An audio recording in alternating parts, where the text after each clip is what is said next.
ودلوقتي مع الفقرة الرياضية وهنتكلم عن البولينج والآخر البطولات في البولينج والنتائج التي حصل عليها اللاعبين المصريين.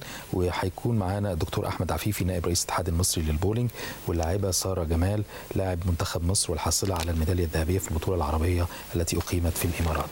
أهلا وسهلا، شرفتونا النهارده. أهلا بيك. يسعد صباحكم. ابدا معاكي كابتن ساره، مبروك على الميداليه. ميرسي، ربنا يخليك. واحكي لنا على البطوله كانت عامله ازاي، وايه الصعوبات اللي انت مريتي بيها لغايه لما قدرتي تحققي المركز اللي انت وصلتي له. اولا هي البطوله دي بالنسبه لي اول بطوله في اخرجها بره مصر يعني. بس الحمد لله يعني احنا كنا متمرنين قبليها ب6 شهور. كنا بنتمرن الصبح وبالليل يعني بس الحمد لله عرفنا ناخد على المكان بسرعه، لان ما حسيناش قوي ان احنا بره مصر يعني.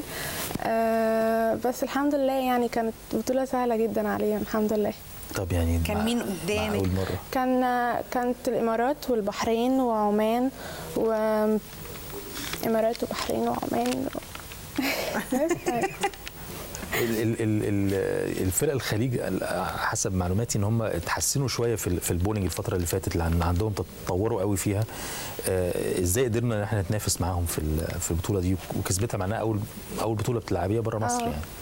هم كانوا فرق قويه جدا برضو، بس احنا كنا متمرنين كويس يعني، وعلى على الزيت يعني اللي احنا كنا بنلعب عليه، فقدرنا نتغلب عليهم يعني. احنا تقريبا واخدين كل الميداليات يعني ما شاء الله. الحمد لله. الحقيقه احنا بدانا كاتحاد مصري للبولينج، اشهرنا اتحادنا سنه 97، ولكن كان لينا الفضل كاتحاد مصري ان احنا نعمل الاتحاد العربي. وده الحقيقه هو اللي خلى فيه بطولات على المستوى العربي في الفتره اللي فاتت، لان تم اشهار الاتحاد العربي سنه 99. تولينا رئاسته دورتين متتاليتين برئاسه اللواء حنفي رياض، ثم انتقل الى السعوديه وهو حاليا في دوله قطر. الحقيقه الاتحاد بينظم العديد من البطولات المختلفه، ولكن زي ما حضرتك قلت يمكن الاتحاد المصري قطعنا شوط كبير جدا في الفتره اللي فاتت دي، فبدا يبقى لينا دور ووضع على الخريطه العربيه والدوليه. طب ايه هي يعني الفئات اللي كانت مشاركه في البطوله دي؟ يعني مش بس سيدات، افتكر في شباب وفي اعمار مختلفه. يعني عايزين ناخد فكره عن اللي كانوا بيمثلوا مصر في البطوله.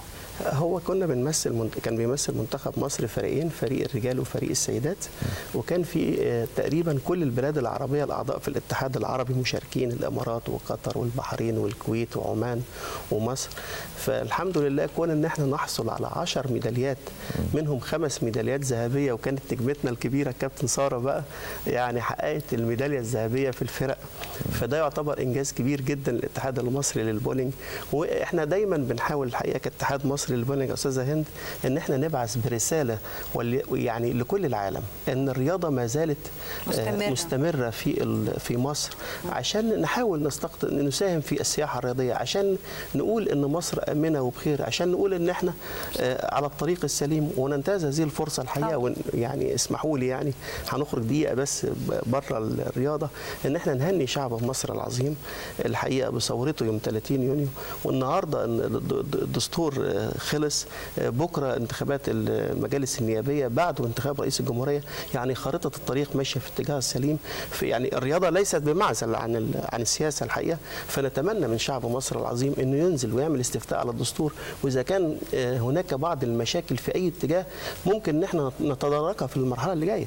يعني مش عايزين نقف عند الحاجات الصغيره، عايزين نمشي لقدام، عايزين نعدي المرحله الانتقاليه دي، لان زي ما حضرتك شفت ان احنا اتاثرنا في كافه مناحي الحياه، في الرياضه والسياحه والاستثمار والاقتصاد وغيره، فاحنا عايزين الحقيقه نعدي المرحله دي.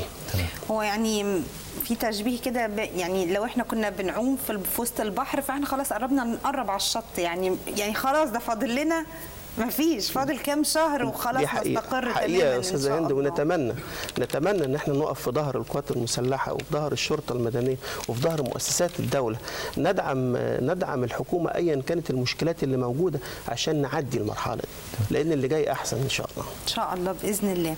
كابتن ساره، انت قلتي دي كانت اول بطوله دوليه تشتركي فيها، لكن قبل كده كان ليكي بطولات وما شاء الله يعني الميداليات اهي والكاس موجود. كلمينا عن البطولات اللي اشتركتي فيها قبل كده. البطولات اللي اشتركت فيها هنا في مصر كانت بطولة الجمهورية، واخدت فيها 3 ميداليات 3 سنين ورا بعض. مركز اول برضو؟ في ميداليتين مركز اول وميدالية مركز تاني فضية. وبطولة كاس مصر برضو كنت مركز اول. بس كل البطولات يعني اللي بتتعمل هنا في مصر كنت بدخلها يعني الحمد لله، كنت بحقق مركز فيها. وبتتدربي ازاي بقى؟ احكي لنا عن التدريب بتاعك كلاعبة. هو التدريب احنا بنتمرن تقريبا كل يوم ما عدا يوم واحد بس يعني بيبقى فري كده لينا. التمرين بتبقى مدته 4 ساعات. بس بيبقى معانا الكباتن ومدير الفني دكتور وجدي وكابتن طارق مظلوم وكابتن مصطفى، بيتعبوا معانا بصراحه يعني. بس هو التدريب بيبقى بس بالكوره يعني بترميها، ولا في تدريبات لياقه او تدريبات؟ لا، احنا زي ما نقول قبل ما بنلعب كده او قبل ما بنعمل اي حاجه بنعمل شويه ستريتشنج وكده، علشان احنا بنلعب باوزان تقيله، فعلشان ايدينا او حركه جسمنا نفسها ما نتمزقش يعني كده. بس بنهيئ يعني جسمنا اللي احنا داخلين نعمل حاجه علشان مفيش حاجه تحصل يعني وكده. بس ازاي بتتم اختيار اللاعب عشان يشارك في البطوله؟ ايه هي مقومات اللاعب اللي هو ممكن يبقى بطل في اللعبه؟ يمكن حضرتك الناس دايما بتقول ان رياضه البولينج ريكريشن بس الحقيقه او فور فان يعني، لكن احنا بنقول لا، ان رياضه البولينج دي رياضه زي اي رياضه، بتحتاج اعداد بدني قوي، بتحتاج اعداد نفسي، بتحتاج اعداد مهاري واعداد خططي.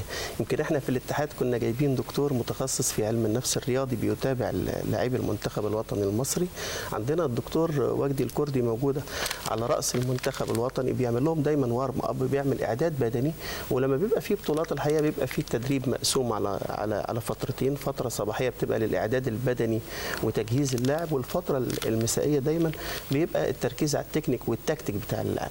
فالحقيقه احنا فاتحين المركز الدولي للبولينج وكل مراكز البولينج التابعه للقوات المسلحه، مش لقطاع العسكريين بس، الحقيقه للمدنيين والعسكريين، بحيث ان احنا بيبقى لينا عيون في كل مركز. لما بيبقى في لينا عيون بيشوفوا المواهب اللي هي بتلعب، وبنبتدي نضمه للمدرسه بتاعت الاتحاد المصري للبولينج، وبعد كده اللي بيتميز بنضمه للنادي. وبنعمل دايما البطولات، سواء بطوله كاس مصر او بطوله الجمهوريه الفردي والفرق وغيره في المحافظات المختلفه، وبعد كده بنبتدي نختار عشان نضم للمنتخب الوطني المصري الكبير يعني. المنتخب مكون من كام لاعب؟ والله احنا عندنا حوالي دلوقتي اكتر من 40 لاعب ولاعيبه مشاركين في المنتخبات الوطنيه، ما بين الشباب وناشئين ورجال وسيدات. وده عدد يعتبر كويس جدا. النهارده بقى عندنا 37 نادي مشهر في الاتحاد المصري للبولينج. في بطوله الجمهوريه يمكن منتهيه من يومين كان في اكتر من 17 نادي مشارك في البطوله و100 لاعب ولاعيبه، وده يعتبر انجاز حضرتك. طبعا ان احنا يعني رغم ان الاتحاد وليد لسه ما بقالوش 10 12 سنه، ولكن يبقى في 17 نادي مشارين في الاتحاد، فده يعتبر انجاز كويس جدا.